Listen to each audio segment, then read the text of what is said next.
was a good mom, and she had 9 children, and 7 of them lived to be grown, and but she was just a good mom, and she always took good care of us. We could always go to Mom, and my mother died with a cancer of the brain when she was 40-something year old, and back a bunch of years ago, and Dad married twice since then, and his wives were real good people. They were kind to us, but a home was just never the same after your mother left.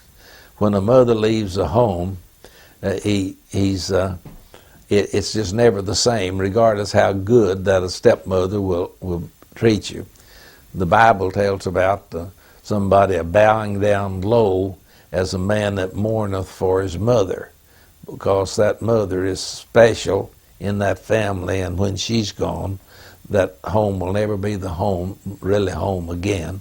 It's something missing there, and regardless how much other people tries to fill that gap, it can't be done.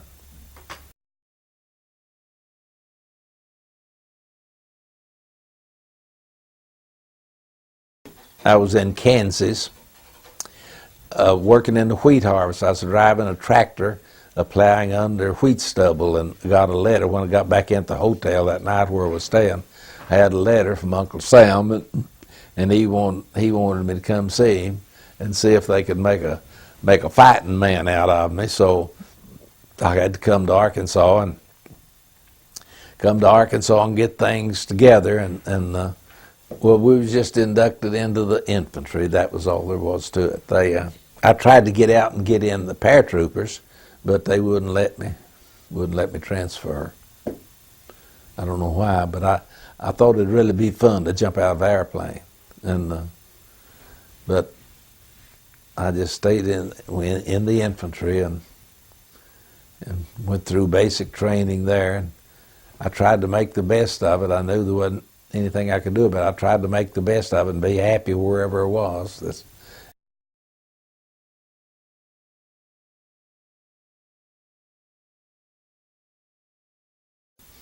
I didn't mean to be a hero. That I know when in Texas they asked me when putting the Bronze Star on me. Well, one of the Bronze Stars, he said, the old colonel said, Sergeant said, "You're a hero." Said you've done your part. Said you go home. Asked if I had any hobbies. I said hunting and fishing. Well, he said, you go home and hunt and fish the rest of your life. Said, we'll see that your financial things are taken care of. Said, don't do anything, just go home. But I'd made a promise to the Lord that I'd work for him if I'd make it back. And I made it back, and I had to keep my promise to the Lord of going into the Lord's work and whatever capacity that he wanted me to. And so I got in the Lord's work after I got back and out of the service.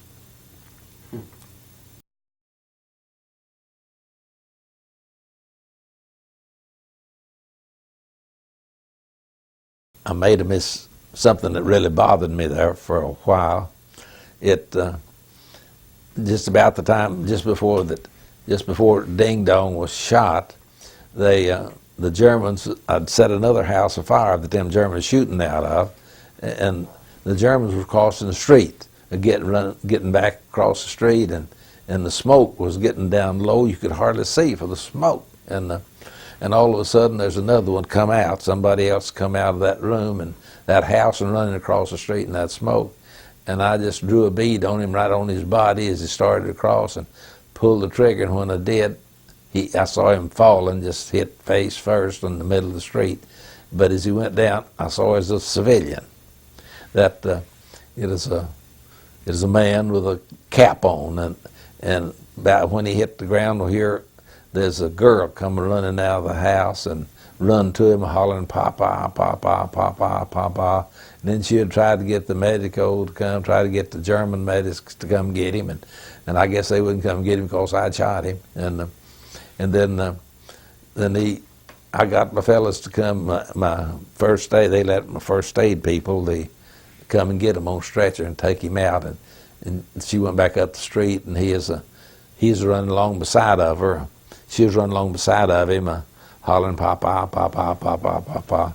So I shot him out to the stomach. I don't know if he lived or not, but I hated that so bad. I thought, well, when I get back to the United States, I'm going to send some money over here to this town and tell them to get it to that man's family that got shot on that day.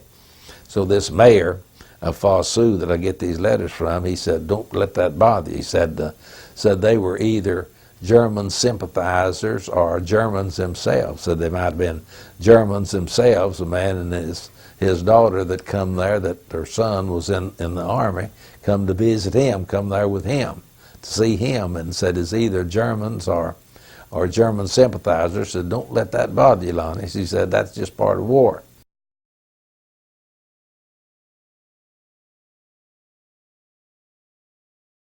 Ding Dong's body, I drew him back across and put his clothes out, but then when I started to drag him away from that corner in his pictures that I've got, it shows his helmet and his brains, and he's there at that corner, and his clothes was far, and I started dragging him back. I dragged him out off of the street, and them Germans started shooting at me, and had me pinned behind the corner. There's two windows. They could shoot through the windows and shoot by on the other side of me. And a tank commander saw my predicament, and he pulled his tank destroyer. I thought it was a tank, but he told me the other day that it was a tank destroyer that didn't have a turret on top. His name is Baker over North Carolina. I was talking to him the other night and he was the commander of the tank unit, but he pulled up in the intersection there and staying in the intersection, and somebody opened this man in the tank top. He just stood up, and just his head and shoulders sticking out of the top of the tank, right out in that intersection. I was afraid he was going to get shot with a rifle, but all of a sudden I saw a hand grenade, a black object come out of the second story of the building across over the other side of the tank and went right down in the top of that tank, right beside of him, and it exploded inside that tank. And I guess it was a tank destroyer. This Captain Baker that I was talking to the other night, they put me in contact with him that had the tanks there, and he said he said they didn't have a tank destroyer, don't have a turret on the top, just the tanks. So he was after the tank got up there, and after that went off in there, the whole crew climbed out of the tank, and they come in that building where I was and where I had Ding Dong's body and a few of my men in that room, and that tank started forward. They left it in gear, and it started rolling on toward that building. It was on fire. And that turret, the barrel hit that building, and the governor's opened up and gave it more gas, and it just went right through that building, all the way through, and come out the other side, and went on down the hill, and there's another town a little ways off, and it's getting along in the afternoon, and that thing kept going right on down the hill, and run through some more buildings, and heard some women, kids hollering and squalling over there, and dogs are barking, and we couldn't see from where we was at, where it was. And then all of a sudden the tank stopped. It ran out of gas. It just wasn't anybody in it. It's back in the German line, ran out of gas. And everything got real quiet for about 10, 15 minutes. Wasn't a sound anywhere. And then all of a sudden they broke out and started laughing over there. They started laughing and hollering. Looked like we'd sent them something to fight with. And so 2 days later, they tried to retake the town, and they come back, and that our tank was leading the attack. They had 7 German tanks, but our tank was they'd got it and come back with our tank, and our tank people had to knock their own runaway tank out again. They did run away from it. But that's where I got the first Bronze Star.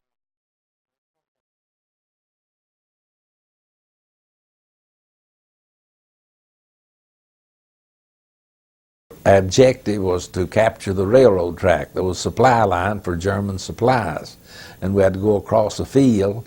And we got across the field, me and the lieutenant and the first group, first platoon got across the field, but the next platoon, the third platoon, was back behind, and the Germans laid down a mortar barrage with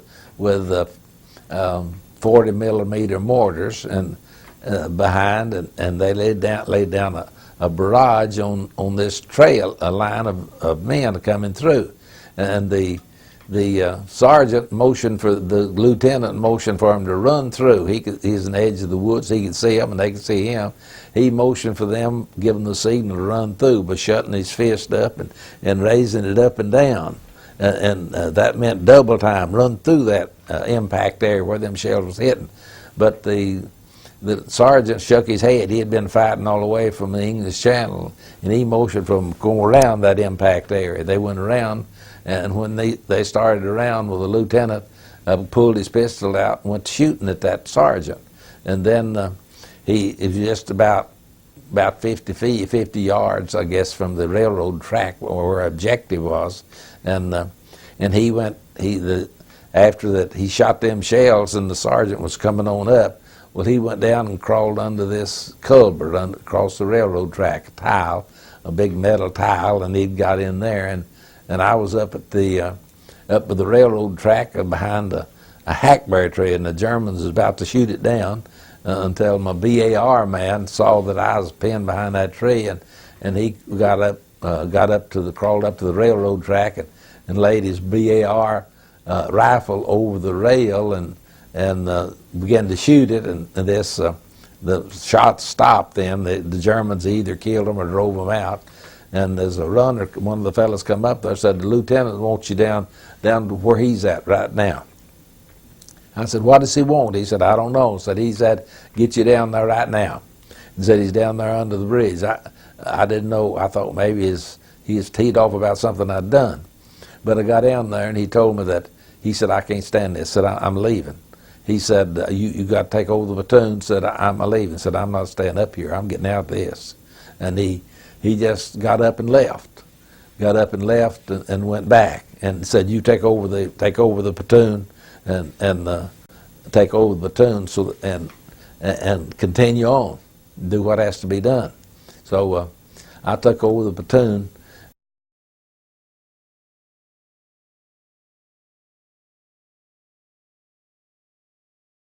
I went back out to the close to where this hackberry tree was, and I saw a young soldier coming toward me, and he hollered and asked if I was Sergeant Coffman. I told him I was.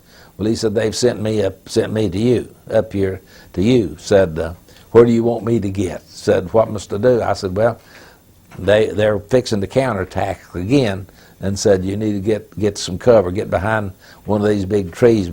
Showed him a big red oak tree. I said, get behind that big tree and dig you a slip trench, and where you can shoot around the right-hand side, and your body be protected behind the tree.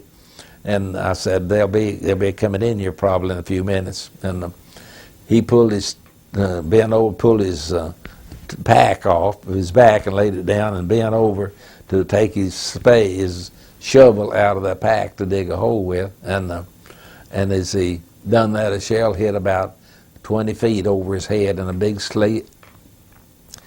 sheet of metal just about cut him half in two.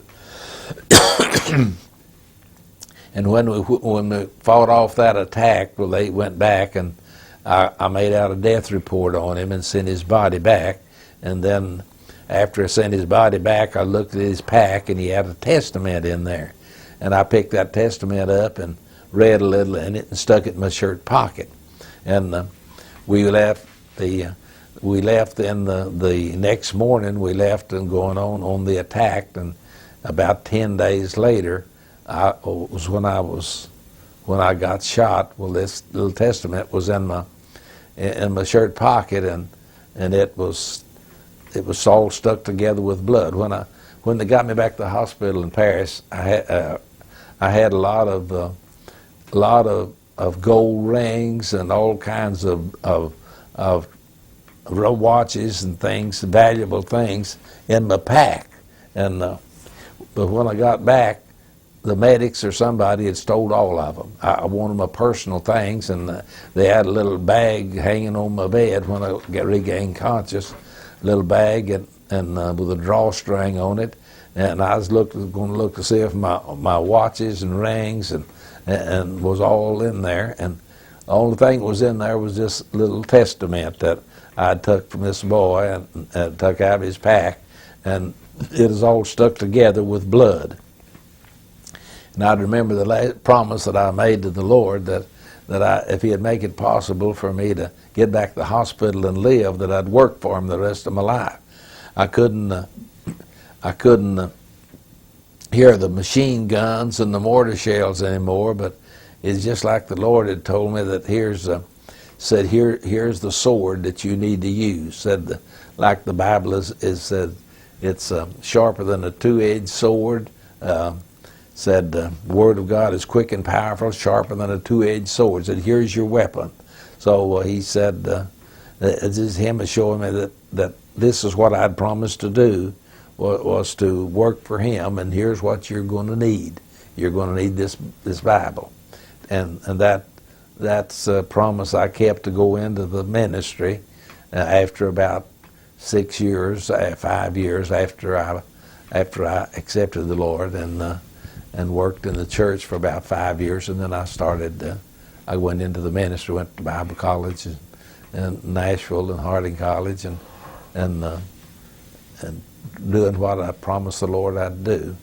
It's been 50-something years, and I'm still doing what I promised Him I'd do.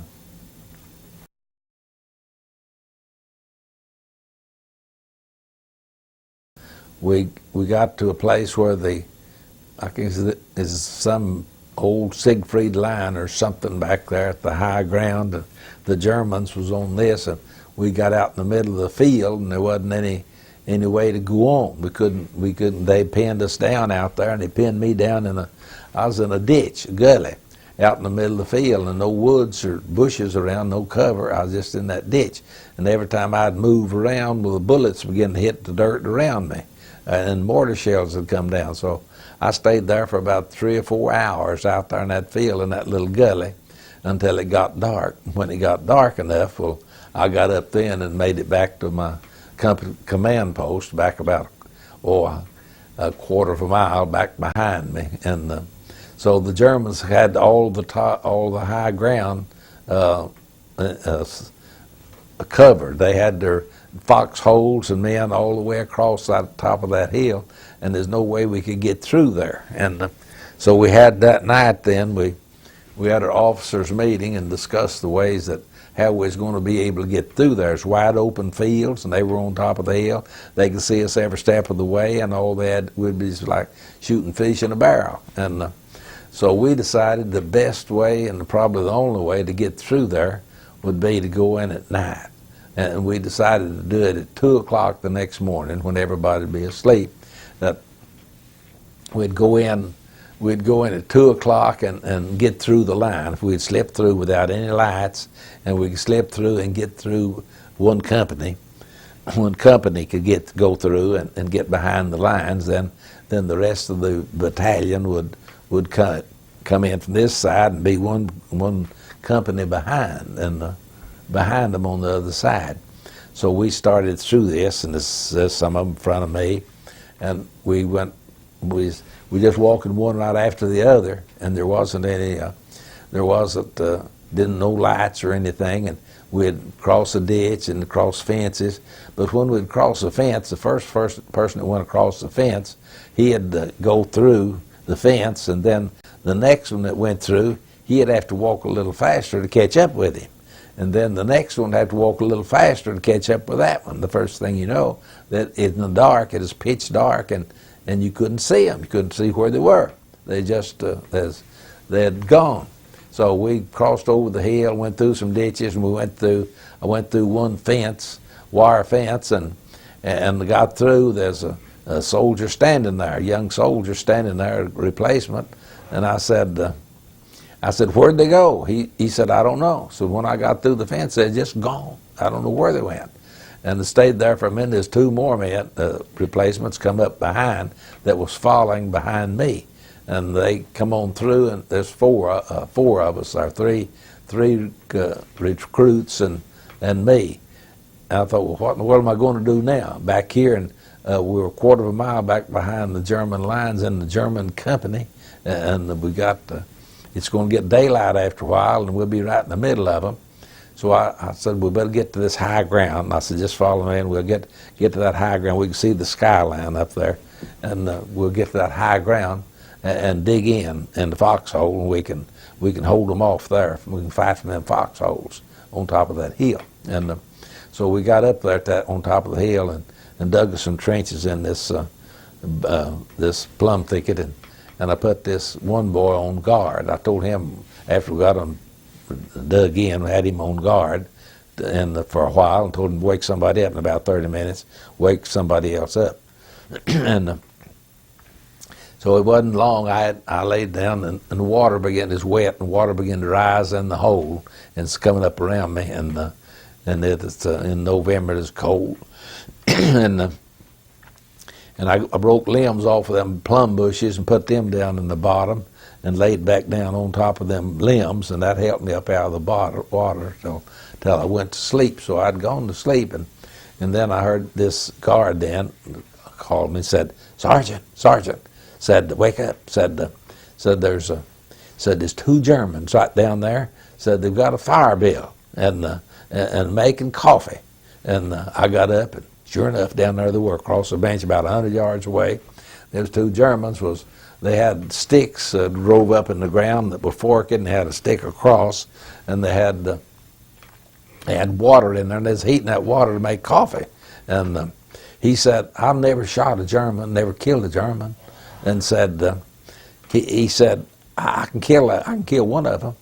He said, I can shoot the one he is on my left-hand side. He said, I'll shoot that one on the left side, and you can shoot the one on the right side. And I said, well, we better not do that. I said, we're back right in the middle of them, and there's just four of us, and we had better not shoot them, because if we shoot them, we're right in the middle. I said, we wouldn't have a chance. They'd kill us a slow death. And so I told him, I said, well, let's give them a chance. And I said, you get ready, and I'll holler. I'll shoot that coffee pot. I knew that'd be the element of surprise would shock them. And they was just sitting there, just kind of drooped over, one on each side. About as far apart as you and me. I got me a vinegar bead on that water pot and pulled the trigger. And when that 30-aught bullet hit that pot of water, that water went up, and water come down on the fire and steam. Boy, it looked like things, commotion going on. And I hollered, handy hop and come us near. Both their hands come up, and they began looking up the hill to come. They couldn't see, but they knew I was up that direction. They come toward me and got up close enough, then they could see me when they got up close enough.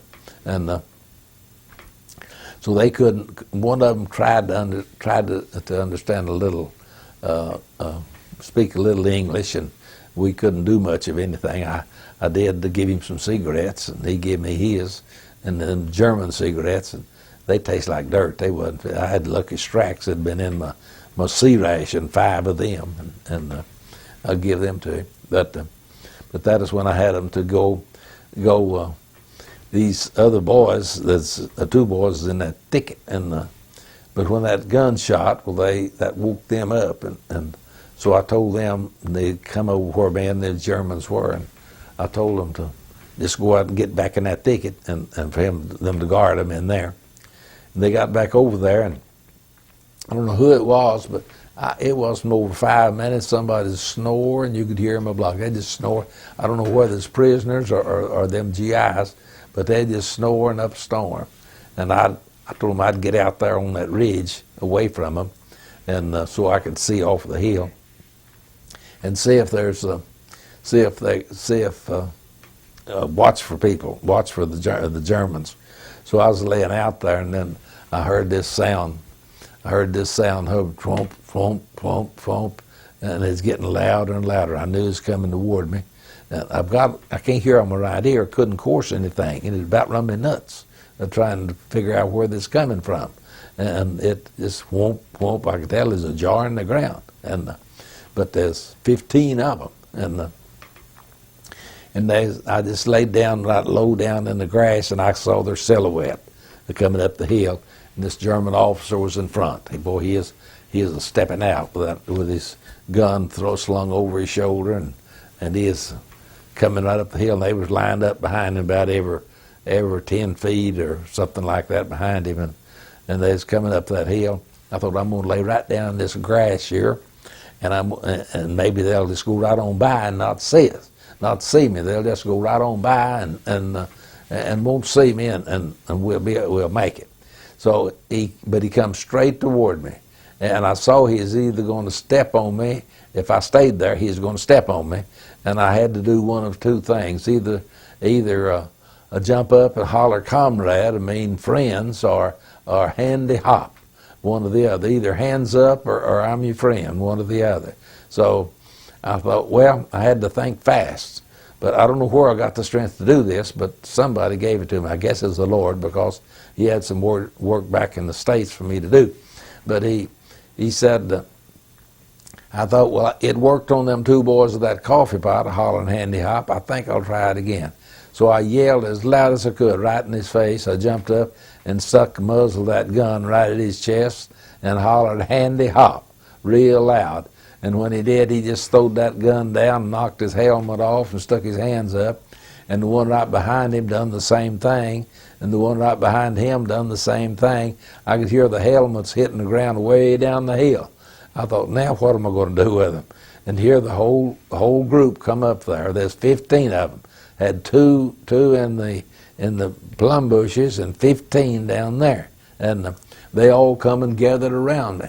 And I told these recruits to stay out to the side there and watch, not let anybody run off. And so we stayed there, and it got dark. One of the fellows raised in the United States, so we just chatted a little while till it got dark, got daylight enough we could see. And I went back just the way we come, following the same path back, way we come, and back to the command post. And when we got back there, well, the captain was waiting for him. He was standing outside waiting for him, and he saw that bunch of Germans. He said, Coffman, said, why didn't you just get the whole damn German army? And said, we'd all go home.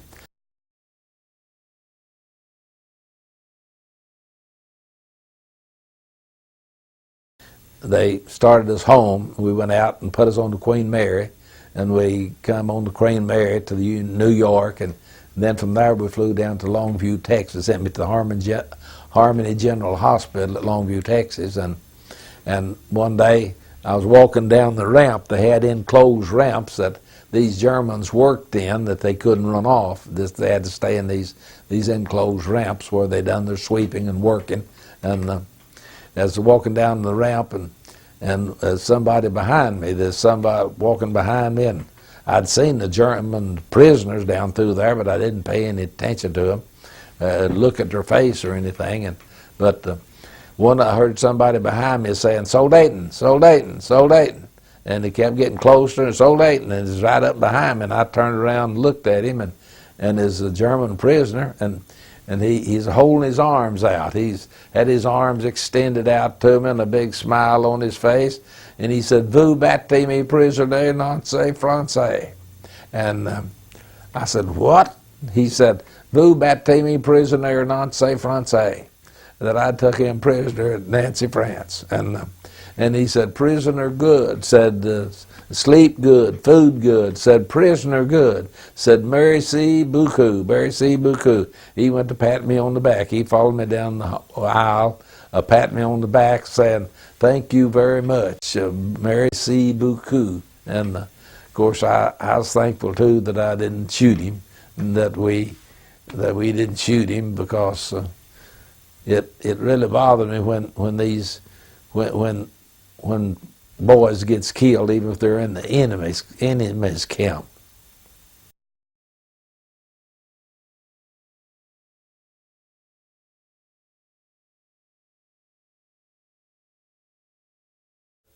We went across from the mainland over to the island on a barge, about 50 of us in a platoon, and it was the high side of the island where the boats landed was, there was 10 foot of bank there. But on the other side, it just tapered off into the ocean. It's not a very big island. So they marched us straight across the island, and we'd been learning to march while I was at the University of North Carolina. And being tall, I was squad leader, put the tall men up front. And we came to the ocean, and they just kept counting cadets. And we marched straight out in the ocean, and I didn't want that salt water in my rifle, and I kept ooching it higher and higher. And finally, I get out nearly shoulder deep myself in the water, and someone was nearly over their head, and they hollered halt, and we stopped, and they had a few pet names to call us and told us from now on in, when we give you a halt, we want to hear your heels click. And we're standing there in that ocean. And it was just one thing after the other, but you appreciated it a whole lot more later on than you did at the time, and it was good training, and we had very few mishaps in training. I remember one boy getting shot, and he got killed. Don't know yet why it happened. It happened right behind me, and he was waiting his turn, and somebody had a loaded gun when they thought they did not guess what it was, but they didn't tell us anything about it. We just went right on training, and the next day picked up where we left off. But, but of course, the Marines that went through Paris Island always claimed it was a lot tougher than San Diego. That was the only other training base the Marines had. And what the truth is, I don't know. But that was both sides of the argument. And he's proud of the fact that you made it through there. Some didn't, you know. But you learn a lot about people. I think, you know, from coming from Arkansas, I don't suppose anybody got to be 20 years old that never had fired a shotgun or 22 rifle or something. And we had lots of guys come in from New York and Philadelphia and all that had never had a gun in their hands. But they came along and made good shooters about as quick as the rest of us. They got to be sharpshooters or something amazingly quick. They were scared to death of it. We'd tell them the wildest stories about that M1 rifle, how hard it kicked, and they believed every word of it. And they didn't want to touch that gun, you know. But actually, when they got to the training and they got to teaching them how to do it and what it would do and what it wouldn't do, they got there about as quick as the rest of us. And something new, you know, you learn about people from other parts of the country. Some of those people had never done any of that, and they really thought they was going to die. They really thought it would kill them, and probably did some, you know. But all in all, it was a real experience. I think everybody that went through boot camp came out better than they were when they went in.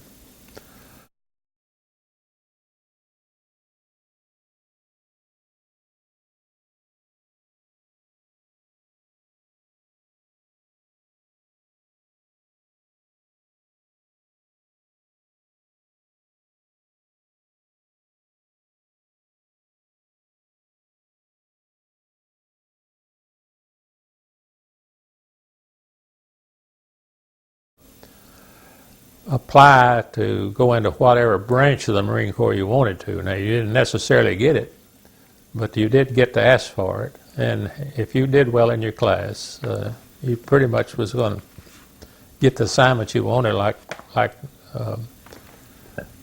some officer from out west cautioned me. I just said infantry as soon as they asked me, and so after the med, he was one of my trainers, and he called me off and said, "Now you scored well in your class," and said you'd have an opportunity to get better assignment. And I said, "What's a better assignment?" He said, "Well, sea duty you got a bed to sleep in every night, things like that." And he went through it. So I said, "Well, change me." And I got separated from my two closest friends. Then they chose bomb disposal. And I didn't need any help not to take that. I didn't think I was cut out for that. So they went their way and I went mine. But we crossed paths later on 2 or 3 times. And still, one of them was here 6 months ago to visit with me. A boy played guard down at the University of Alabama football. And we hadn't seen each other since the war, and he just drove up out here, hadn't called me or anything. But the pretty lasting friendships that you make in there.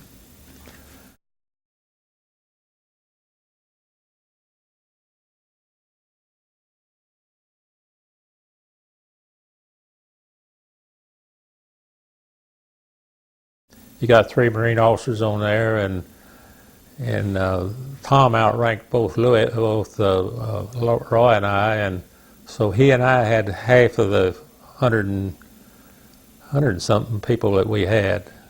He had half of them, and I had half of them, and we were their primary, or their #1 officer, and we saw to it that they did their duties, and they in turn reported to us, and we in turn reported to Tom.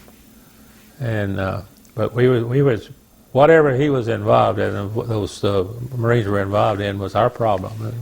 We didn't. Now we fired gun. We was in a gunnery department. All of us was in the gunnery department, and I was in charge of all the guns on the aft end of that ship, which had been 100 and something guns. I don't remember, a lot of 20 millimeters on there. It had 2 5-inch guns and either 4 or 6 40-millimeter anti-aircraft guns, but just solid guns down to Salem. And it was my job to see to it they were trained and that they were on duty, on the job. And all the guns and ammunition was in fighting shape, and Roy had the other half of the ship for the same purpose. Now we had a lot of sailors that were in our outfit, and they just was sent to us by naval officers, and we'd pick them out, cull them a while, and keep 10 of them, and that's how we filled out that many guns. But that's all we did was gunnery, was the gunnery office. We didn't have any. The Marine officers couldn't even stand duty when the ship was moving. We couldn't be driving the ship, and we'd pull in a port somewhere while they could find us in a hurry. We'd be the officer of the day or something. But as far as maneuvering the ship or giving orders to the ship, the Marine officers had no authority at all, and we didn't do that. And our job was the guns.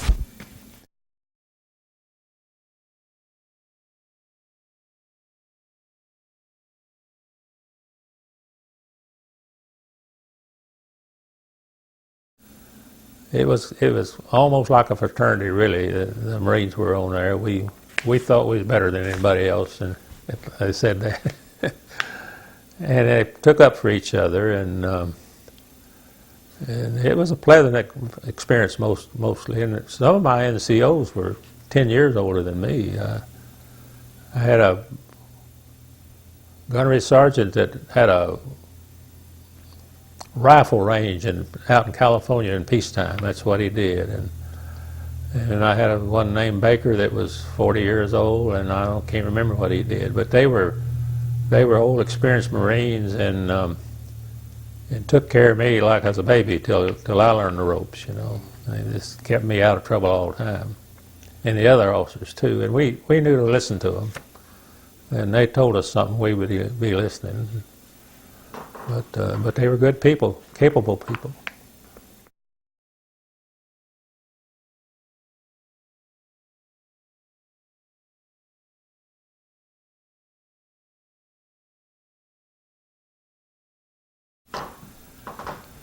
Well, one of those pictures you saw over there, one of the kamikazes, or we called them something else then. No, we called them kamikazes then. The twin-engine bomber had 3 Japs in it, and it stuck into the ship instead of blowing up and falling back in the ocean or something. It still hung up in the ship.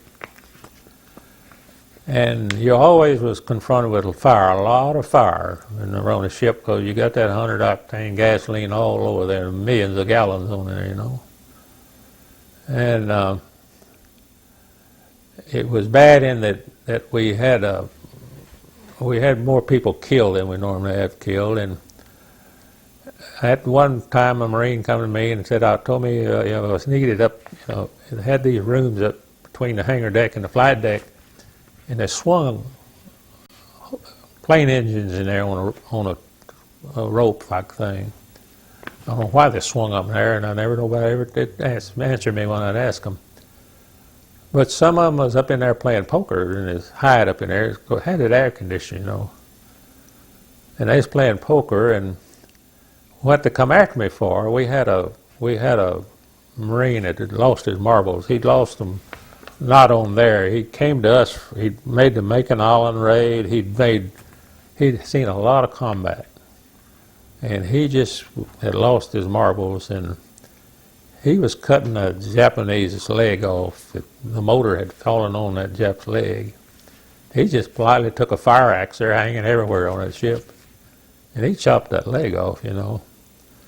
Well, I all but killed him up there, and while I'm doing it, why, a Marine punched me, and he said, Lieutenant, said, I can tell you who sat right there. All was left was a patch of carpet about this big, it's just like a man's rear end.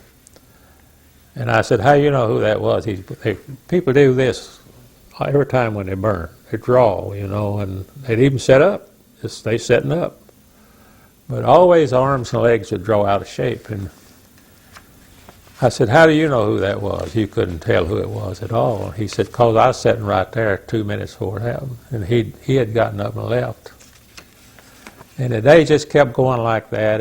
And I see one sailor that the hangar deck, this is the deck where they parked the planes and worked on them, things like that, was steel, armor on our ships, on American ships. The English ships, they reversed them, they had it on top. But it hold water, it hold 3 or 4 inches of water when it get flooded. Of course, we was flooding everything we could flood. And I see a bubble, I thought, coming out of this guy's face. His face just turned down in that water, and I just knew I saw this bubble, and the heat had stopped us from getting any closer. So I put my arm up over my face, and I ran up there, and I'm turning my head away all the time, and he had this one arm drawn up, sticking up in the arm. And I just lashed it like that, and the heat's getting me, and I'm turning and run with him, because I knew he was going to slide easy in that water. Instead, the skin just slid right off in my hand, you know. And didn't much more to get out of this. This sailor kept running up to me, and he said, we need more stretchers, we need more stretchers. Well, the day or night before, I don't remember, at night sometimes they turn all the lights off, pull curtains down everywhere, and get some plane to check us, fly around and check us. And if they get it absolutely dark, they'd run a movie, because it was, you know, it was time, it was safe to run it. And we'd done that the night before, and they left a bunch of benches, legs just fold up on those dining room benches. Had left them up there and just picked them up, stacked them against the bulkhead over there. So I said, well, we don't have any. I said, grab one of the benches, get somebody to help you. And they'd put a man face down on it, let his arms and legs drop off, and they could carry him that way. Well, I'm somewhere between 2 and 3 or 4 minutes. Here come back, and he grabs me. Each time he's grabbing me, and he's shaking me. He said, need some more stretchers. And I tell him again, you know, get it. Well, when the third time comes back, I just grabbed hold of him. I knew something was bad wrong. And I asked him if he saw those benches. He said, yes. And I said, now you get this one, you come back, get you another one. Get them till they're all gone. You understand me? And he starts to not, don't let him leave him. But that 2 hours in there, it just seemed like every time I turned around, there was something worse to see and talk about. And you had a lot of days where the apprehension was awful high, but as far as just over and over and over, I suspect that was one of the worst days for me. Now, some would be down below, wouldn't even see that, but I saw it, and I saw a lot of people burn up, and that's bad. You smell them. It's not unusual at all to have it completely off your mind and come out of a room and step out in a passageway. I hadn't even thought about it for 6 months, and all of a sudden when you step out that door, you can smell those burned bodies just like it's yesterday. I don't know why. And sure enough, it wouldn't be there. You'd clear up, or you couldn't smell it, but just a whiff or two. But everybody admitted it happened to them, so and I can't account for it, but it's got to be in your head somewhere, I guess. But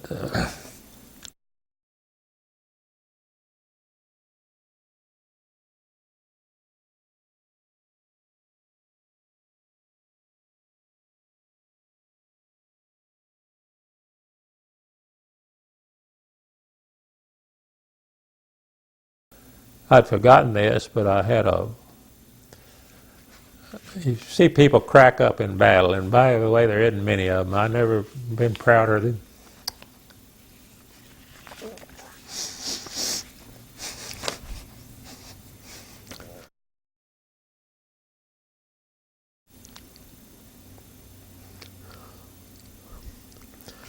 I never saw one of our armed forces back off when it come time for him to go forward and take chances and put himself in danger.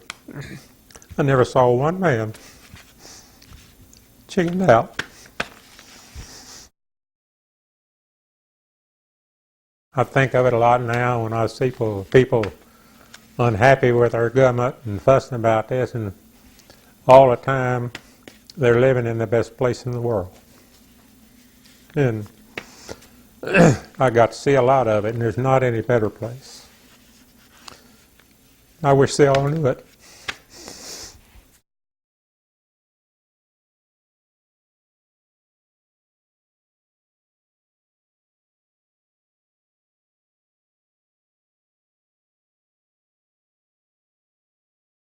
Well, I wouldn't have even remembered, but I'd come home from college and was loafing out there at Levy, and somebody told me, and I said, Pearl Harbor, and they said, yeah, and I said, where's that? And they said, they don't know, and I said, well, I don't either. We didn't even know where it was. And a boy named King, he was older than me, and he was a tough booger around Levy there, and he fight for no reason. He'd get in a fight every night, but he remarked that he said, well, I'll do anything they want me to do except get in a submarine. He says, I'm not going to fight in a submarine. And I said, well, Red, you might. They might just put you in there.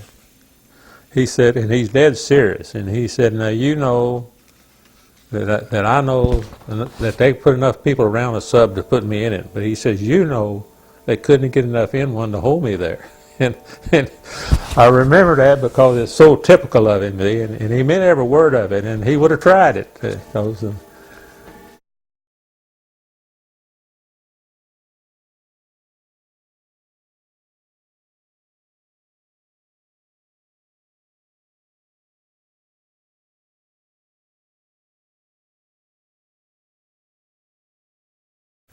But the deal was the sub was supposed to come in not submerged, but on top of the water. And of course, we was waiting around the docks area for them, and we were prepared for it, and of course, they had no way of knowing what they was going to do. And this is all like 2 and 3 days after the war ended. So about 4 or 5 hours late, here comes the sub.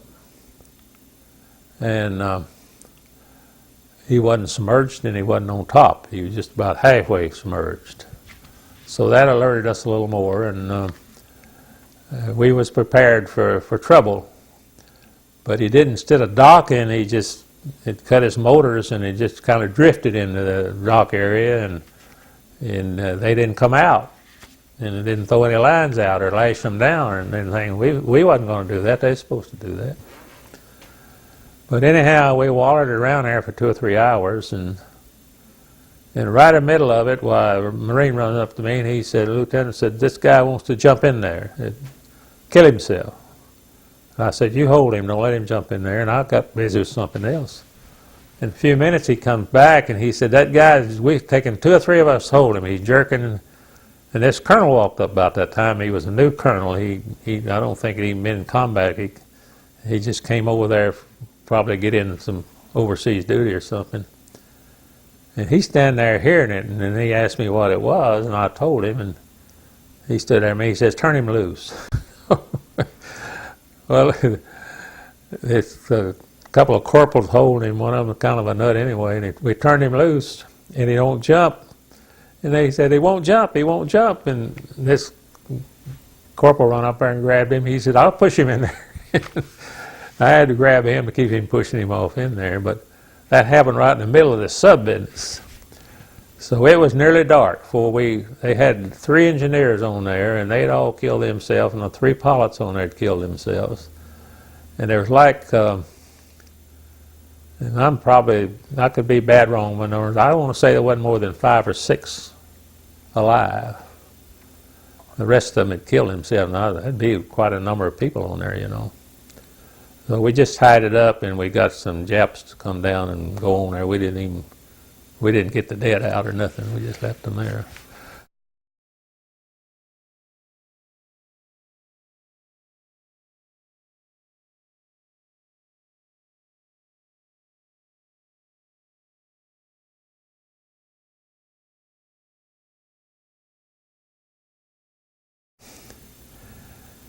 And I had a Marine one time. He's a mean booger, but he impressed me this day. I had him downtown. I think 5 of them, I think, was in a truck didn't have any top on the back and didn't have any top on the front. It's just an open truck. And everything's a tunnel over there. They don't go over any hill. They'll go through the hill, you know.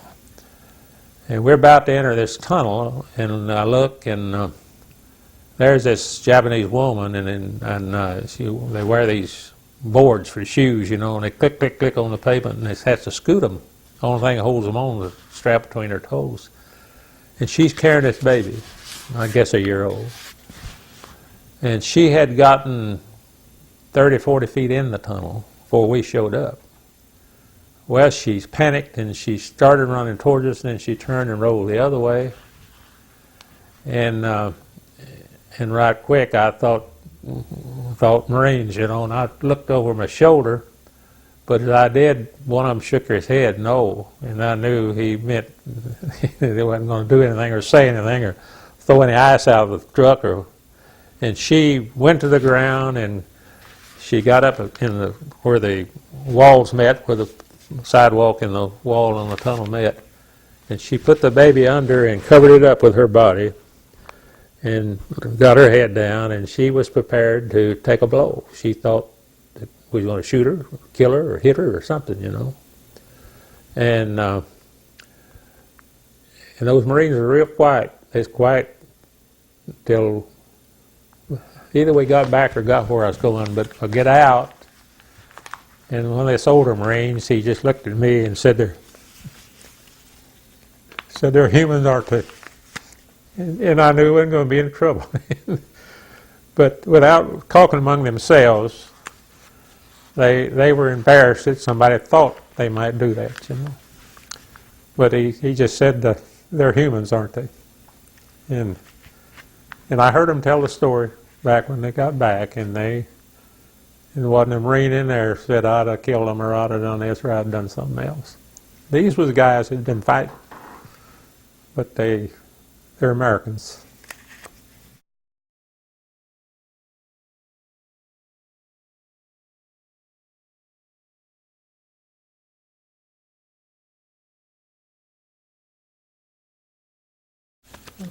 When the war ended, we had to close a lot of those caves up before we leave because we didn't know what was in there, and we didn't know for sure they'd come quit. And that was one of my jobs, and we're running some mechanics out of one. It's a whole family of mechanics. They had cars in there working on them.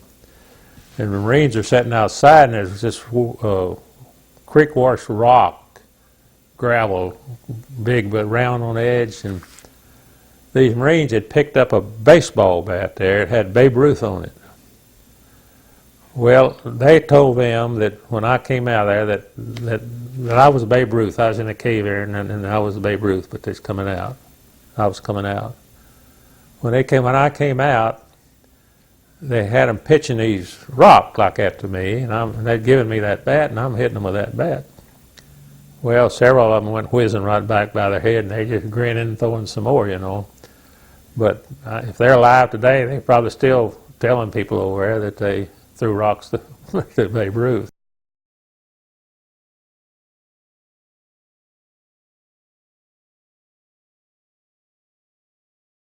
Well, I had an interesting experience. I was in graduate school working on my doctorate when the war came, and I decided I'd try for officers candidate school.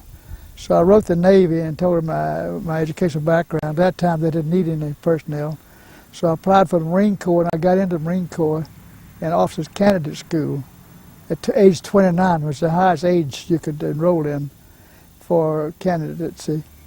And I went to Quantico, Virginia, and stayed there for about 3 months.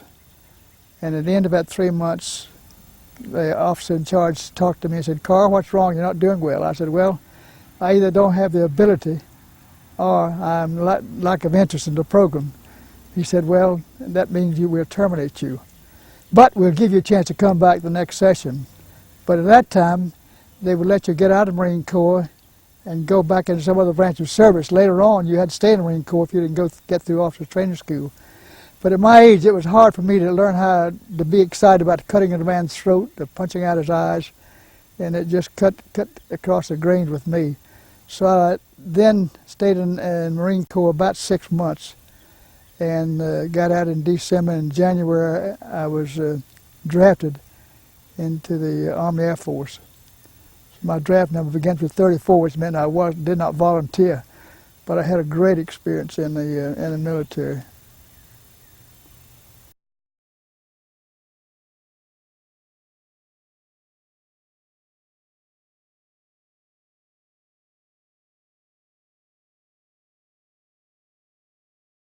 Now, I'd had some weather courses in weather, so when I went to basic training, they began to assign us to various schools, and the officer wanted to put, because of my size, wanted to put me in a gunnery school to be a tail gun on a B-24 or B-36. And I talked him out of it. I said, "Listen, I've got this experience in weather. What about going into meteorology?" So I was assigned to weather school and went to Grand Rapids, Michigan, and went through a weather course there, and had a tremendous experience there because it was a program in which I was interested. So it gave me an opportunity to do two things: get out of an airplane as a tail gunner, and also get into a field that I really enjoyed. And I stayed in it almost 3 years.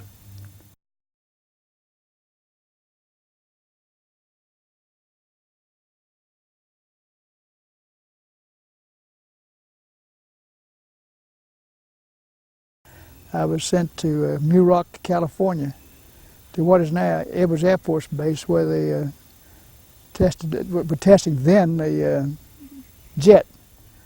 In fact, the jets I used to see flying looked like locomotives in the air because there was so much, I guess it was gas fumes were coming out the back, looked like a smoke or something flying up in the air. But I stayed there for 22 months, and later went to McCullough Field in near San Francisco. Then was transferred to Kern Field, Utah, getting ready to ship overseas. I had an interesting experience at Kern's Field. I was there for about 6 months, good assignment. But they called us all out one time. They'd issued us winter gear and called us down. I was at the train station, ready to board the train to go somewhere. I wasn't sure where I was going. And they called my name and said, "Carr, here I am, sir. Step aside. We've got to pull some wisdom teeth of yours. You can't go with this shipment." So I had a friend in the outfit, and he ended up in China. But I ended up in California, stayed there for 22 months before I went overseas. And I went overseas and went to Hickam Field in Hawaii. Stayed at Hickam Field for a while, and then was transferred to the Cook Islands down in the South Pacific, about 3,000 miles south of Hawaii, at an island called Aitutaki. 7 miles long and about 2 miles wide. 1,500 natives, there were 13 Americans there maintaining an airstrip. Wonderful people. I just loved it. But they wouldn't let us stay there so long because elephantiasis, mosquitoes were carrying elephantiasis. I've seen people whose legs were swollen this big because of that. So 3 months is about as long as you could stay there. So when the war ended, I was on Cook Islands and sent back to Hawaii, back to San Francisco, back to Fort Bragg to be discharged. So I went back to where I started several years earlier.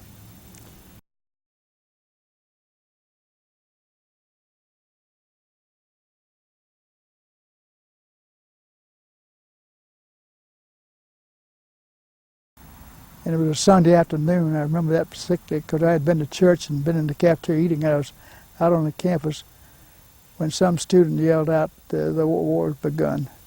And I was doing part-time teaching. So next day I took a radio with me to my class. I was teaching geography. And I took my radio with me, and the students and I listened to Franklin Roosevelt declare war on Japan on a Monday. It was a Monday because the war started on a Sunday. And quite a few of the fellows I was with that people at that time were in the military, went being several months ahead of the time I went, because I finished out that school year and went the next fall. But remember now, I was older than most of the fellows who were being drafted, because that time I was about 28 or 29.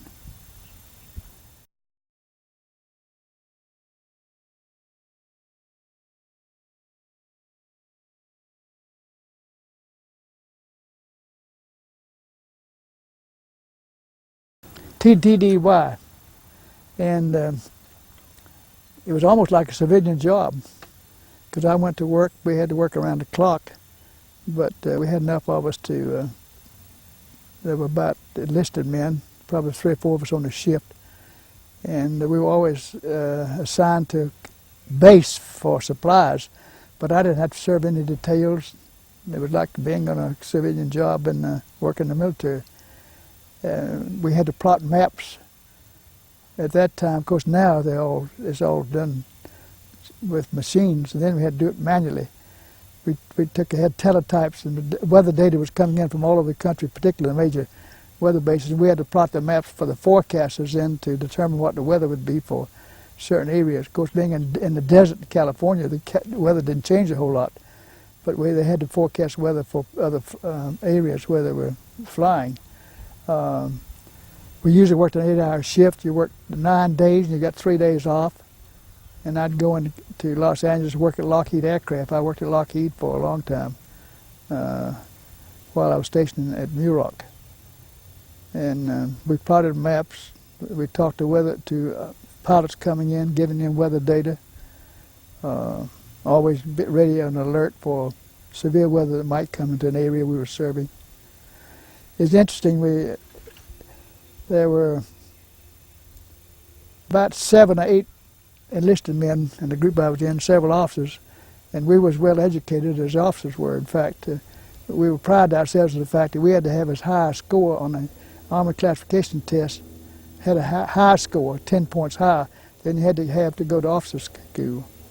Most of us were college graduates that I worked with in meteorology, even though we were enlisted. One of the most delightful experiences I ever had there was Lindel came through our place at one time, and I got a chance to see him. He came to the weather base where I was working to get some information about weather. Charles Lindel. Talk to me a little bit about that. What was your conversation like? Well, he didn't talk to me. He talked to a forecaster who was there. I had a master sergeant. We had several officers on our staff. This master sergeant was the one people always went to because he was better than the officers. He had been in the weather service a long time. He's the man Lindbergh, he wasn't an officer, but he was a civilian one because he was criticized severely for his attitude towards Germany for a while. But anyway, this man talked to Lindbergh, gave him instruction, and that was about it. He was in and out. But I did get to get close to him, admire him, because I always admired him for it, because I remember the flight that he made to France. In fact, I remember the Saturday afternoon when he landed, because I was out on the streets of my little hometown in North Carolina when people were so excited because Lindbergh had landed in Paris, flying nonstop from America. 1927. That's been several years ago.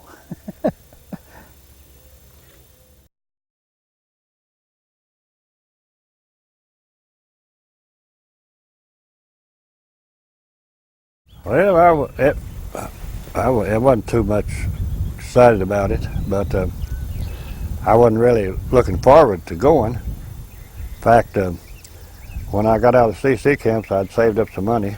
I was also a barber and made money that way, and so I bought my first 40 acres of land over there.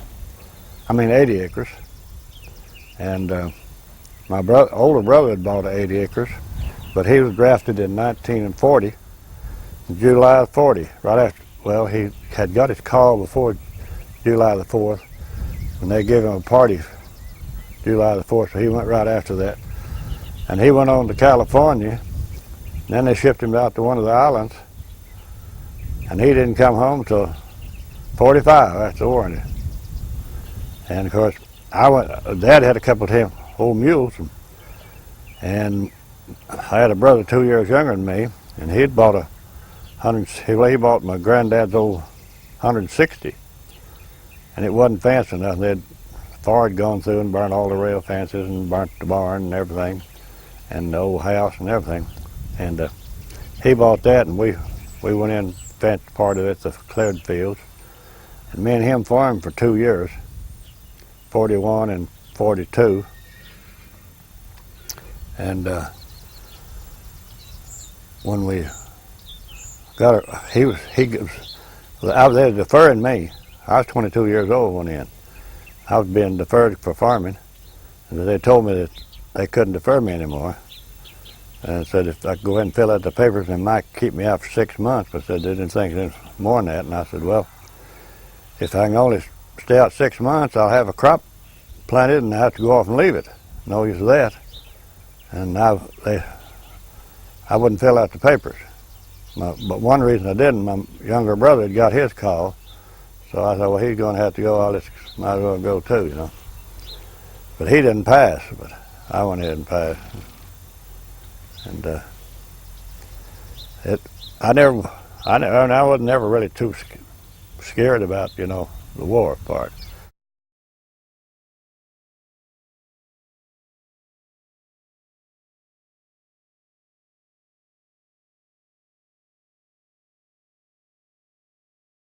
And we had supposed to be a sergeant in charge of the war section, and we had one. He'd been in the Army for 12 years, but he acted like and talked like he's kind of worried about going overseas too. We got down to Louisiana. I always thought he putting on, but he looked like he's sick, and doctors thought he had ulcers. Might have had, and they discharged him. But I was the next in command there in the war section, so old captain put me in charge when we got back to camp at Maxie there where we'd been training. He told me he'd put in for me as sergeant. And at the formation, he announced that from now on you'd dress Corporal McCullough as Sergeant McCullough. And he made me put my stripes on. And he sent the papers on in to headquarters. And my uncle died. That was in June '43. My uncle died, so I come home to the funeral. And when I got back home, got back to camp, he met me out there and said, "Had to take your sergeant stripes off." Said they shipped in a bunch of men out of the Air Force. That's all sergeants, and said we got more non-commissioned officers than we're allowed to have, and they wouldn't sign you the papers down at the headquarters. So we just went ahead then, and I went back to corporal, and they put one of them, put a staff sergeant, a buck sergeant is what's supposed to be in charge of the war section, so they put a staff sergeant in the war section. A few days later, we went out and going to fire artillery pieces, set up the switchboard and everything, you know, and war section and everything. I was kind of disgusted because, you know, I had to take my stripes off, so I just sit there, I didn't say nothing. And that sergeant out of the Air Force, he didn't know what was going on. He sat around there too, you know. They had the guns all ready to go and everything's ready up far center and everything. Old captain come by and said, went to hollering and using a few cuss words, said, "Why, McCullough, why you got that line laid? Not them lines laid?" I said, "Sergeant in charge." He said, "You know what to do?" Said, "Get out there and get that done." I said, "All right, yes, sir." And so I told some, we had two trucks and a Jeep in the wash section. Told one of them to run a line up to Forward Direction Center, and one had to run over to headquarters, and that Jeep to run one over there to the guns from the switchboard, and told them where to put the switchboard, and we had them in a little while. We got back to camp, he sent for me and the sergeant both to come down to the office. Went down there and he said he didn't want that to happen anymore. And the old sergeant said, Captain said, "Why don't you just take my stripes and go ahead and promote McCullough?" He said, I can't do that. He said, if you can't bust a man unless you got a reason. You can't bust him down unless you, and said, you haven't done nothing to cause me to bust him. Said, you didn't ask to come here. Said, you earned them stripes or you wouldn't have them. And he said, would you mind just working under McCullough, let him be in charge? And the officer said, I'd be glad to. He said, well, what do you think, McCullough? I said, well, why don't you just, as long as we're in camp around the barracks and camp and everything, let him be in charge of the section. We go out to fire the guns in the field and everything. I'll go ahead and run that. He said, is that all right with you, Sergeant? He said, yeah. I said, all right, that's what we've done. And that's what we've done. And I never did make sergeant. That's went all through 43, 44, 45. Still a corporal. And I was General Collins, I don't know where you read about him or no, but you know, a few years, I think he's retired, but they appointed him as a chief of defense or something other. I don't know what it was, defense or, but our clerk, headquarters clerk, he rode up there and he was checking up because I'd said I never took a furlough, nothing in the hospital and nothing else, and he was checking up on that. So Collins got a hold of it and he come down to interview me. And he said that he'd been a checking back through all the records, said he doesn't know where I'd been in the hospital or took leave or nothing on my record. And he said didn't guess there's anybody else in Europe that went in at Normandy and did that. And so I never did make sergeant.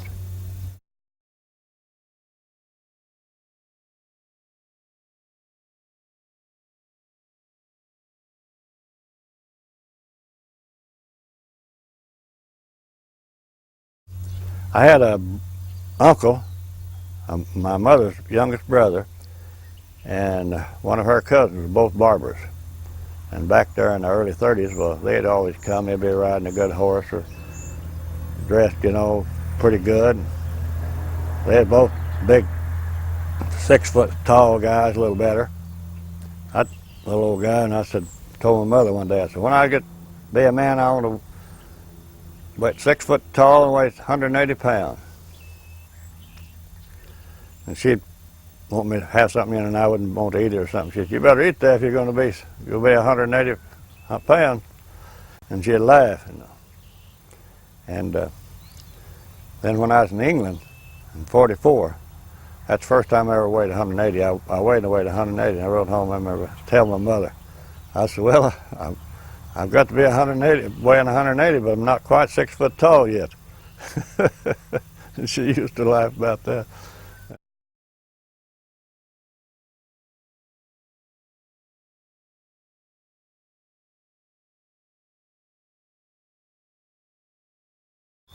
Some of them old boys, maybe on the weekend, they go out, especially when it was training over here, they might have a few drinks, they'd be fighting among themselves.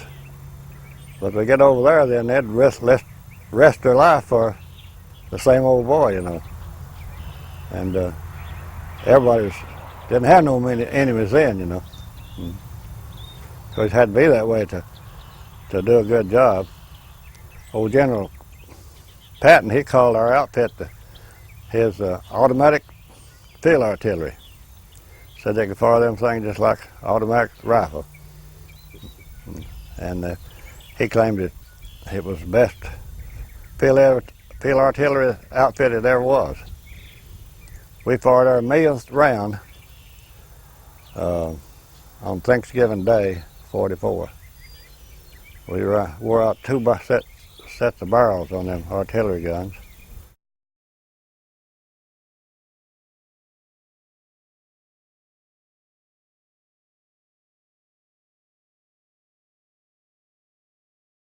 They pulled it with one of them old big heavy trucks, you know, and the boys would ride on that, it fired that gun. When they go in position, they jumped off, so they unhooked it, and they could handle it by hand, you know, move it around, set it like they wanted.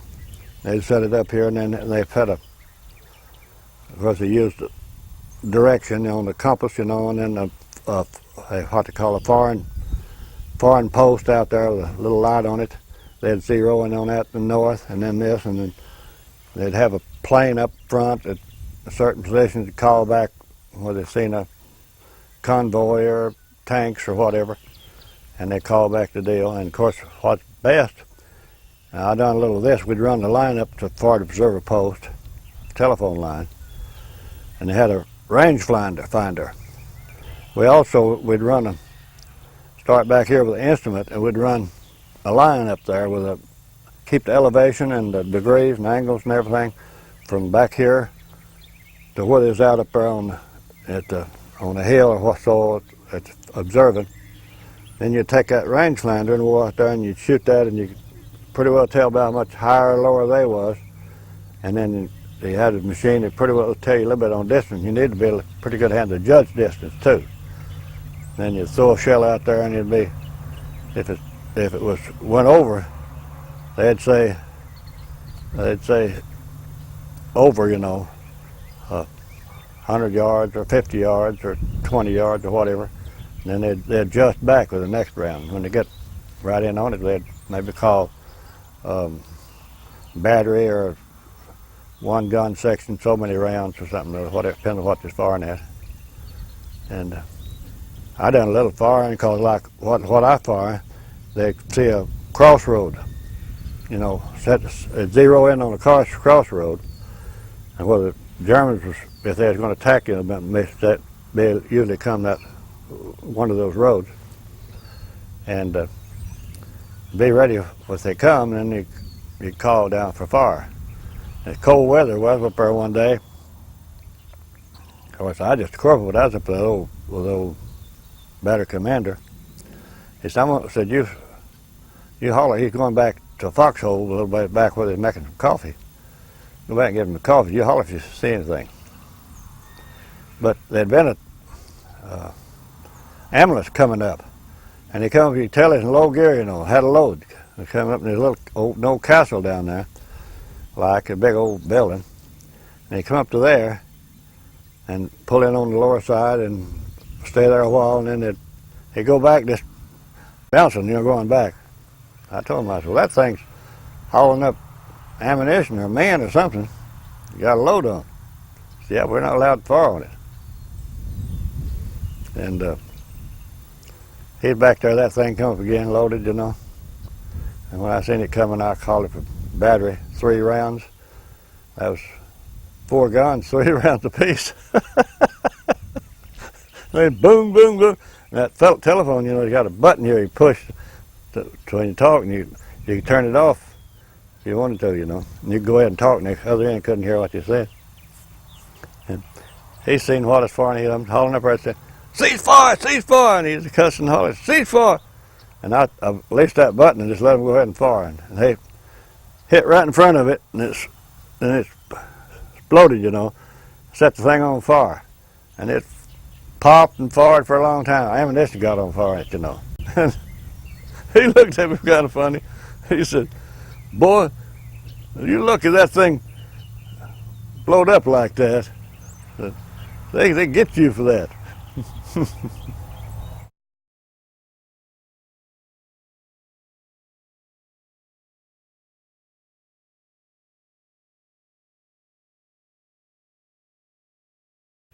After we crossed past Paris, on the mess, or had an old mess truck, where the cooks stayed.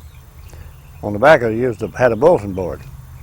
He put a deal up there saying, starting next week, 1 man out of each section's going to be getting a 3-day pass back to Paris. The trucks would pick them up at the mess truck, they'd take them back, and when they brought them back, if we moved on, he said, they'd leave 1 man there to escort them where they moved. And had, I don't know, a little more stuff on that. Well, when the first bunch of boys first list up there, wasn't nobody in my section. He said every 1 man in each section. Wasn't nobody in my section on there, They was grappling to me, and I was, of course, kind of grappling around there too a little bit. Didn't say nothing. Well, the next week, same thing. Nobody in my section on there. But all the other sections, somebody was in there. So I went down to see him. It was raining, and he he had a foxhole dug, and he had one of them little pup tents stretched over it. He was in there, sat down in his foxhole and shaving. I went out and hollered at him, and he said, "What do you need?" I said, "I want to talk to you." So, "Well, get down, crawl in here. There's enough room, so scoot right in here." He looked at me and said, "Well, what do you got to say?" I said, "What I got to say you probably wouldn't want to listen to. Is anybody else out there?" I said, "No. If you got something to say, just get it off your chest." I said, "When we leave here," I said, "I'll never say anything else about it. Think none of this. We'll just forget it after the day. Just get it off your chest." I told him off pretty good. I didn't make myself too clear for wound up. He thought I was grabbing because I hadn't gone, you know. He said, "Well, I haven't gone yet." Maybe that's his third time, I guess it was.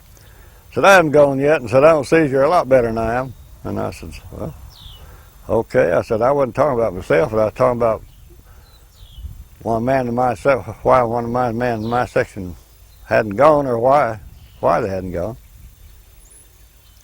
So he said, "Well," said, "I know I put it up that way, but," said, we lost a couple of guys before that." He told one of them named Chesterfield, and I don't know what the other name was, had to catch them and wrestle them down and put them in a straitjacket and haul them off, you know. They just went off their rocker. They grab a gun and start shooting around in a machine gun or anything. Most of you just shooting around, you know. And it'd take 4 or 5 guys to hold one of the little guys. And he said, "Some of these other boys are going to be just like that." Said, "You're going to have to get them out off this front line." And one of them, he named his name Goodman. It's Goodman. One of them said, I put him in there extra because I said I had to get him off this line. And he finally wound up shooting himself, but that's after he come back home. And,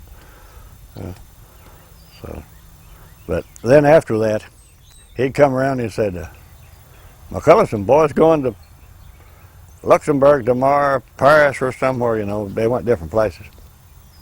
"You gonna go?" I'd say, "You're going?" I told him, I said, "Well, I won't." I told him that day, I said, "I won't go till you do." You know, he said he hadn't gone. And he said, "No." And he just laughed and go on, you know. Sometimes he didn't ask me. And once in a while, them officers would lose some guy down to headquarters, or somebody go on leave or get sick or something. Somebody fill in for him. So he got his bag and said he's going down to headquarters.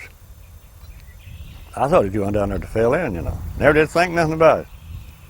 About 12 years ago, I was down in Louisiana maneuvers, and I had a guy there named Captain, I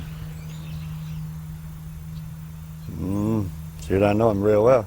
Know his name, I can't think of it right now, but he said, he's showing the pictures. "Here's me and Captain Glazer and Lieutenant Bunk in Paris during the war on furlough." I said, "No, not Glazer." I said, "He never did go." "Yeah," I said, "Look right here on the back." It had the date on there and everything, you know. And old Bunk was sitting there, Glazer wasn't there. He said, "Hey, Bunk, come here." I said, "What, didn't me and you and Glazer go to Paris together on leave?" He said, "Yeah." And he was talking about what happened, you know. I said, "Oh, that booger. To me, he didn't go, you know. Plumb on up till the war ended. You know, some of them went 2 or 3 times, you know, 3 or 4 times.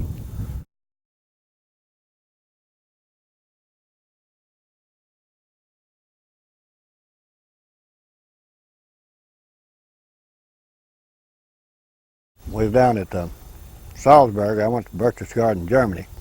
That's where they had R&R. Had a couple of hotels up there where the boys would go. And there's a boy come in, a boy that I knew come in with a girl with him, blonde-headed girl, good-looking girl. Her hair's real short and kinky. And we were sitting at the table there, and of course they had band and music and everything, so I said something about her hair. No, I asked about her something, but I said, "Well, how come you cut it so short?" Said, "I didn't." Said, "I was at Dachau when it was liberated, and said they had my head shaved and my clothes stripped off, ready to kill me when the Americans come in and liberated it." And he lived in Pennsylvania. He married her. I got a couple of letters from him after I come home. And I seen her quite a bit after. I got several of her pictures here with him and her, and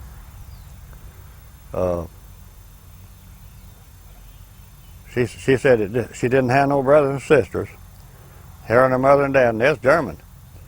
But she said, I never did ask if she was Jewish or not, but I didn't think of it at that time. I didn't really think she was. I didn't think about it. But she said that they had a little radio. Of course, they wasn't allowed to. They wasn't supposed to be listening to any American broadcast, you know, from England or anything.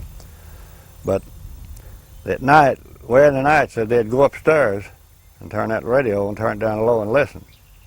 And said somebody turned them in. They come and got them, arrested them, and they took her mother and dad one way and took her the other way. And of course, the war had been over when I seen her, you know, 6 or 8 months.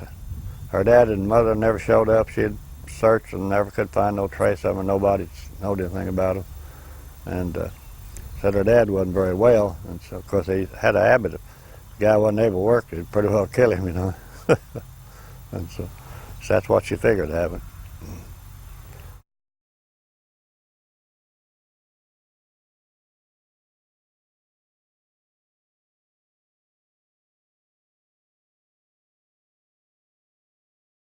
Yeah, well, I used to date Herman Gilman's niece. I met her at Hotel Munchenhof after I was discharged and working in the United Nations. And she lived up with her mother up on quite a ways out of Salzburg, probably 5 miles at where Herman's home was. Herman had given his home to his sister, and they lived up there. I'd go up and pick her up and bring her into Salzburg, dancing into the different operas and different things. And I spent a few weekends up there with her and her mother. And they had some more relations usually around there, but I don't remember now what connection they were.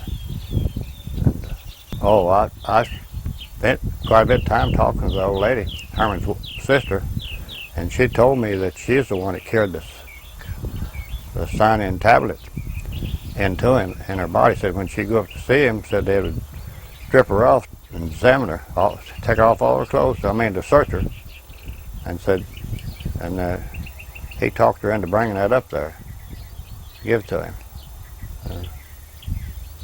So, whether that's right or not, I don't know, but that's what she told me. It made me believe it anyway.